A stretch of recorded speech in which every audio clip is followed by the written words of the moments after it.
The air in the private dining room is thick, smelling of expensive perfume, roasted meat, and generations of unspoken things.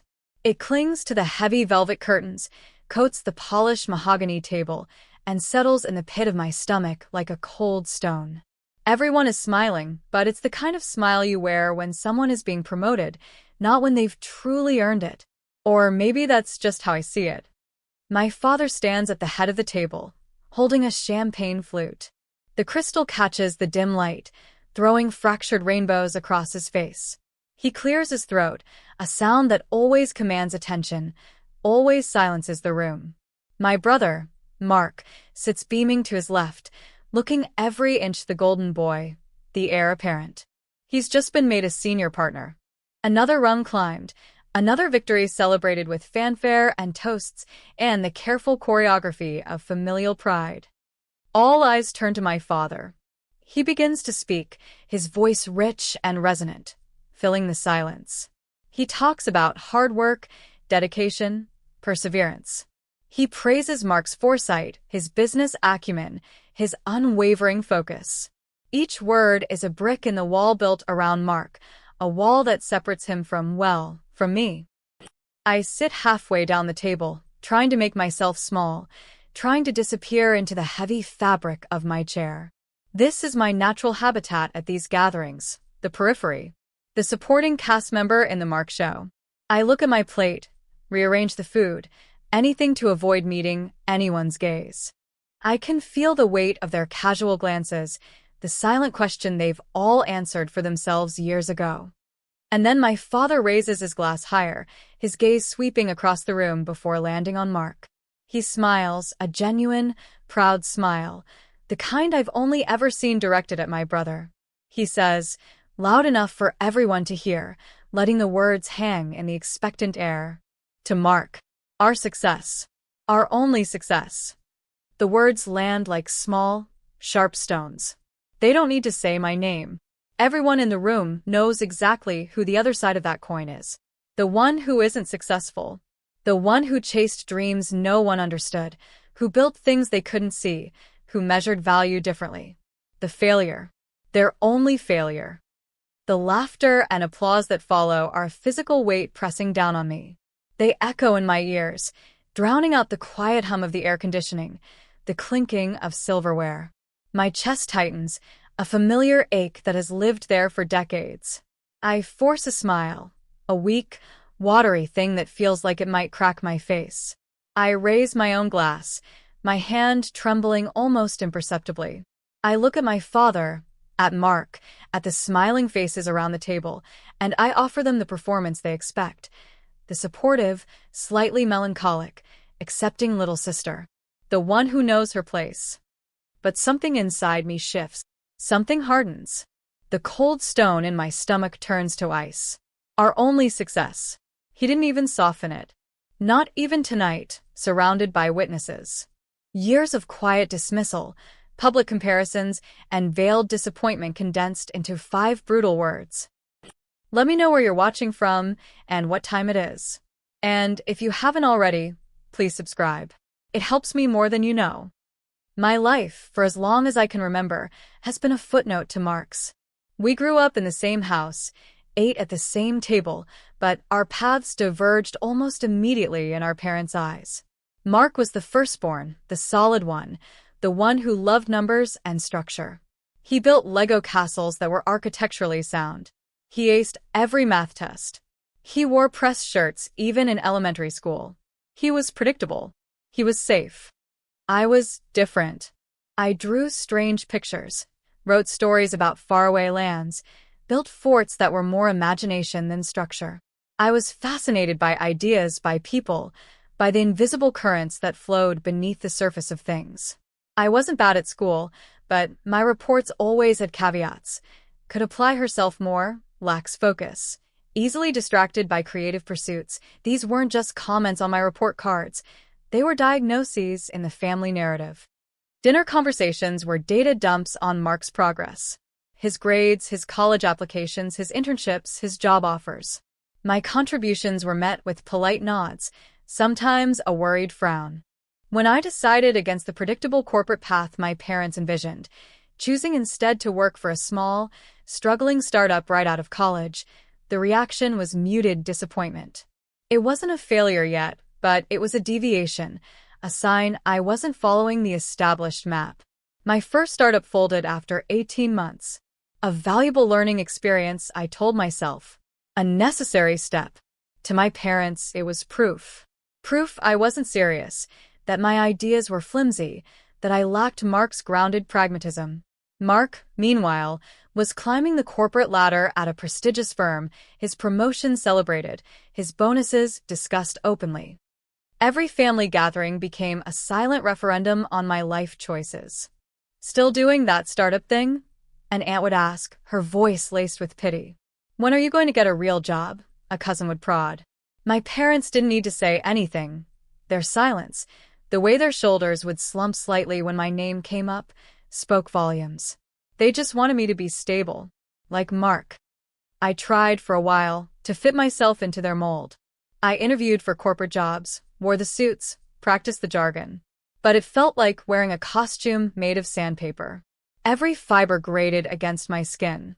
The air in those sterile offices felt thin, suffocating. I lasted 3 months in one before walking out on a Tuesday morning and never going back. That was the day I knew I couldn't live someone else's life, not even for their approval. That was another notch on the failure post. My next venture was in freelance consulting, helping small businesses with their digital strategy. It was lean, unpredictable, but it was mine. I worked 16-hour days, fueled by instant coffee and a fierce, desperate need to prove them wrong. I had some successes, helped some clients grow. I showed my parents my balance sheets, tried to explain what I did. They'd nod, say, "That's nice, dear," and then pivot back to Mark's latest achievement, a new client, a big deal closed, a potential promotion. My small victories felt invisible against the backdrop of his steady, upward trajectory. The worst was the constant comparison, delivered with a sigh or a shake of the head. "Why can't you be more like Mark?" Wasn't just a question, it was a statement of fact, a lament. It was in the way my mother would gently suggest I save more, like Mark does. It was in the way my father would talk about Mark's sensible investments, his secure future, pausing just long enough to let the unspoken contrast hang in the air. They didn't intend to be cruel, not really. They just genuinely believed that Mark's path was the only path to success, and mine was a dangerous, naive detour into inevitable disappointment. This dinner, Mark's senior partner celebration, felt like the culmination of all of it. The ultimate validation of his choices, and by extension, the ultimate invalidation of mine. I'd tried to beg off, feign illness, anything to avoid the inevitable comparisons, the pitying looks. But my mother had insisted. "It's important, dear. Family needs to be together for these moments, especially," she didn't need to add, when the only success in the family was being celebrated. Sitting there, forcing that smile as my father's words echoed in the room, the decades of dismissal washed over me.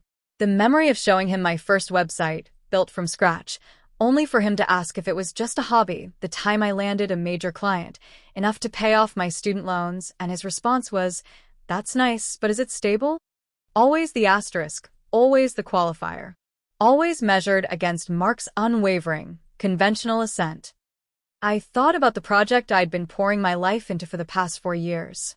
The one I'd kept almost entirely silent about. After the consulting work, I saw a gap, a real need in the market for something specific, something disruptive. It was high risk, required massive upfront investment of time, and zero guarantee of payoff.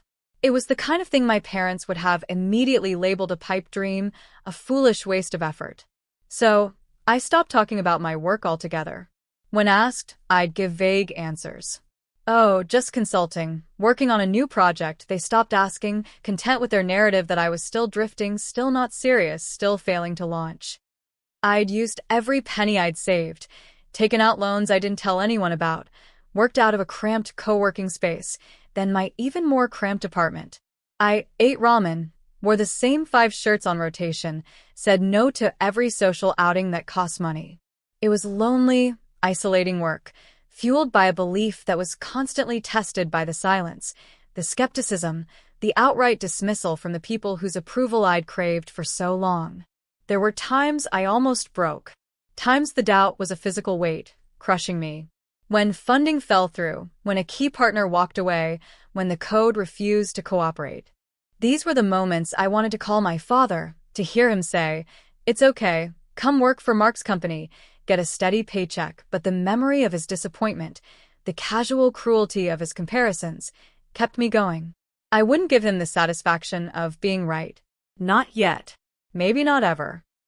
The project grew, slowly, painfully. I found a few key people who believed in the vision, as fiercely as I did. We worked in anonymity, building something complex, something that required not just technical skill, but an understanding of human behavior, of unseen needs.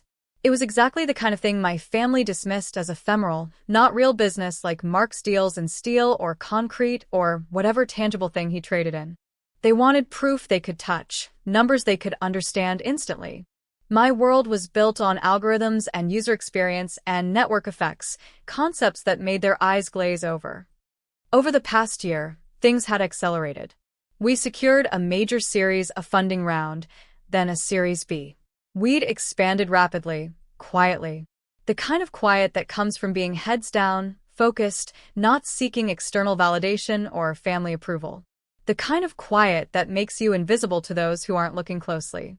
My parents still thought I was scraping by, doing odd consulting gigs. I let them think it. It was easier than trying to explain, easier than facing their well-meaning skepticism, their inevitable comparisons to Mark. The silence around the table after my father's toast stretches for a beat too long. Everyone is looking at Mark, raising their glasses. I hear scattered murmurs of "Congratulations, Mark," and "Well-deserved." My brother smiles wider, a picture of confident success. He glances at me, a quick, almost imperceptible look that I can't quite read. Is it pity? Triumph? Indifference? It doesn't matter. It doesn't matter anymore. Because in that moment, enduring the familiar sting of being labeled the only failure, something crystallizes within me. It's not just about proving them wrong. It's about severing the cord of their judgment. It's about realizing that their definition of success isn't the only one. It's about the quiet, fierce satisfaction of knowing they have no idea who I am, what I've built, the scale of the world I inhabit. The pain of his words is sharp, but it's quickly followed by a wave of icy calm. They see me as a failure. Let them. Let them bask in the glow of Mark's predictable, celebrated success. Let them believe their narrative. I sit straighter in my chair. I take a slow sip of champagne. The bubbles feel like static on my tongue. The polished table feels cold beneath my fingertips. The air still smells of pride and roast beef, but now, for me, there's another scent mixed in, the faint, metallic tang of something about to happen. Something they can't control, can't measure by their old rules. Just as the conversation starts to pick up again, diffusing the awkwardness of my father's blunt toast, my Aunt Carol, sitting near the end of the table, fiddles with her phone. "Oh, wait," she says, her voice slightly louder than the others. Isn't this that channel Mark watches for the markets?" Someone else, perhaps my Uncle David, replies, "Yeah, the financial news. Bored me to tears at their place the other week." Aunt Carol is holding her phone up, presumably showing something to the people near her. "No, but wait, look. It's live." My father frowns slightly, turning his attention from Mark to Aunt Carol. "Carol, dear, we're celebrating Mark tonight, not watching the stock ticker." "No, but Papa," my cousin Sarah says, leaning forward. "Look, something big must be happening." The headline, I can't quite see. The buzz of conversation dies down again as people strain to see Aunt Carol's phone screen. Suddenly, my Uncle David pulls out his own phone. "Let's just put it on the big screen," he mutters, already connecting his phone to the room's large, wall-mounted TV. My father looks annoyed, but the curiosity around the table is palpable. Everyone expects news about the market, maybe something related to Mark's company, another sign of their world importance. The TV screen flickers to life, showing a split screen. On one side, a stern-faced anchorwoman in a sharp suit. On the other, a graphic I recognize instantly. It's my company logo. The anchorwoman's voice fills the room, clear and authoritative. Breaking news out of the tech sector tonight. My company name, the disruptive AI-powered platform, has just gone public in a blockbuster IPO. My father freezes. His hand, holding the champagne flute, stops halfway to his mouth.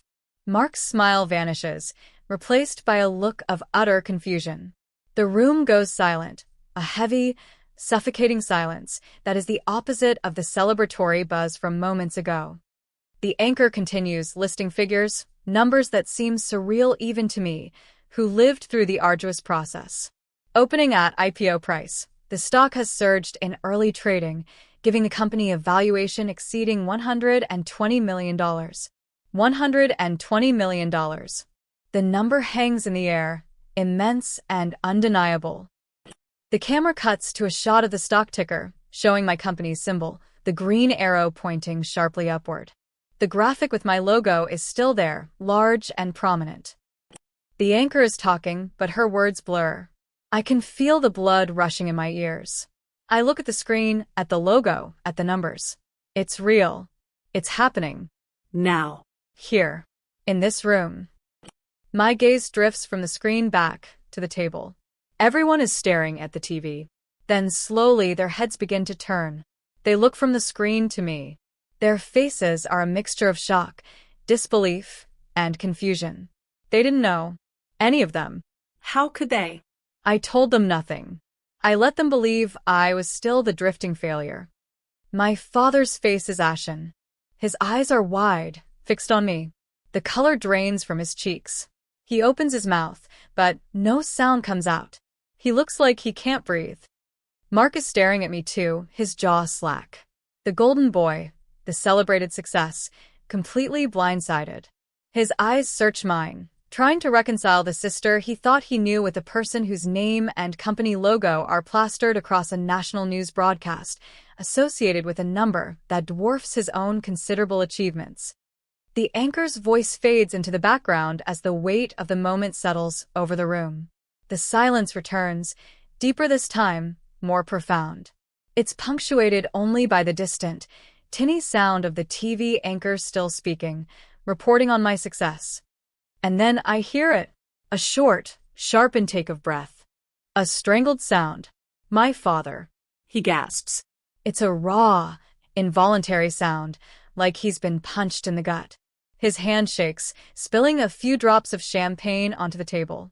He looks at me, truly looks at me, perhaps for the first time in years, maybe ever, seeing not the reflection of his disappointment, but something else entirely. I don't say anything. I don't need to. The TV says it all. Years of being overlooked, dismissed, and labeled have culminated in this single, breathtaking moment of undeniable visibility. I look back at my father, at Mark, at the stunned faces around the table. There's no triumph in my heart, not really. No desire to rub it in. Just a quiet, profound sense of being seen.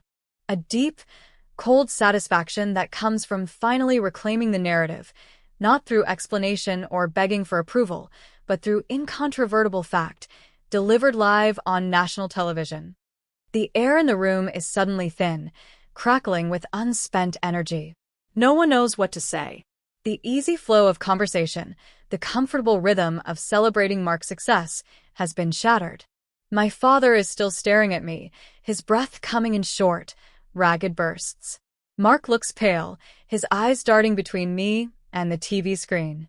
The other guests fidget, clearing their throats, looking down at their plates, anywhere but at me. It's my mother who finally breaks the silence, her voice high and strained. Is that dear? Is that your company?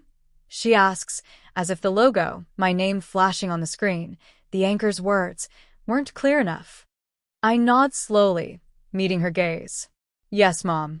It is. But you said consulting? My father manages, his voice a hoarse whisper. He sounds utterly bewildered, like the ground has just disappeared from beneath his feet. It started that way, I say, my voice steady, calm. I don't offer explanations or excuses. There's no need to justify years of quiet work to people who weren't paying attention. Mark finds his voice. It's tight, controlled. You were working on this? All this time? He gestures vaguely towards the TV. There's a flicker of something in his eyes. Not anger, exactly, maybe resentment, but mostly just profound shock. It's the look of someone whose established world order has just been violently disrupted. He was the success. I was the failure. That was the rule. The questions start to trickle in, hesitant at first, then bolder as the initial shock wears off. 120 million? Is that right? My Uncle David, the one who put the TV on, looks at the screen with wide eyes, then back at me as if seeing me for the first time. The valuation is fluctuating with the stock price, but yes, that's the approximate opening valuation. I reply, keeping my tone even. I don't want to sound triumphant. I just want to sound factual. Let the facts speak for themselves. My father sits down abruptly, his face still pale. He runs a hand through his hair, looking utterly lost. This wasn't in the script. His script. He'd written the narrative of his children's lives years ago, and I had just ripped up the final chapter. The rest of the dinner is a blur of awkward congratulations and stunned questions.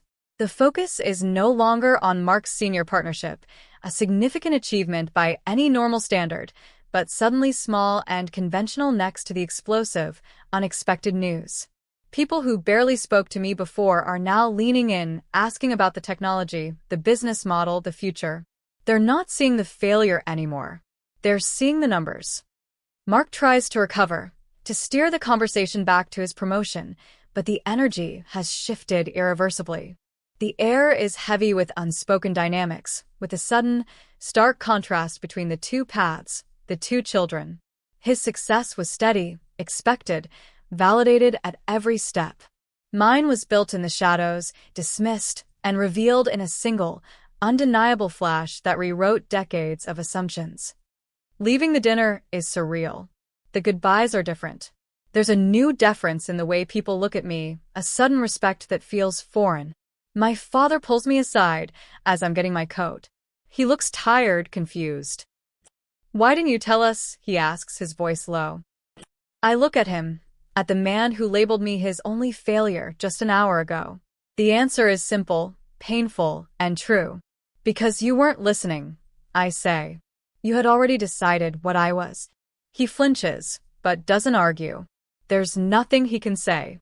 The TV screen, still glowing faintly in the dining room I just left, is the ultimate rebuttal. The ride home is quiet. I'm not ecstatic. There's no jumping for joy, no wild celebration. Instead, there's a profound sense of exhaustion, like I've just run a marathon that started 20 years ago. The feeling isn't pure joy. It's a complex mix of relief, weariness, and a lingering sadness for the years of misunderstanding, the chasm that opened between me and my family because they couldn't see me. This IPO, the millions, the public validation, it's not just about money or status. It's about finally, unequivocally, standing in my own light. It's about proving that my path, the one they dismissed, was valid, valuable, real.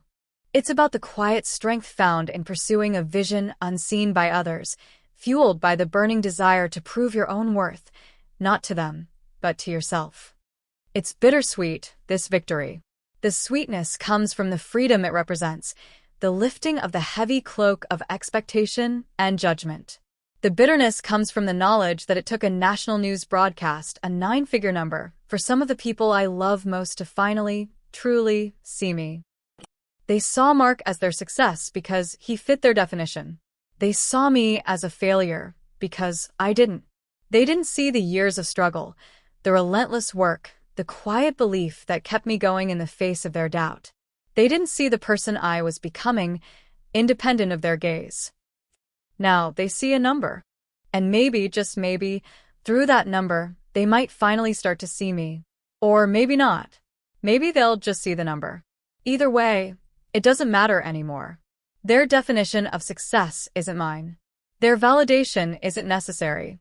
I found my own path, built my own world, and stood in it, finally and irrevocably seen. If this story hit close to home, I'd love to hear your version.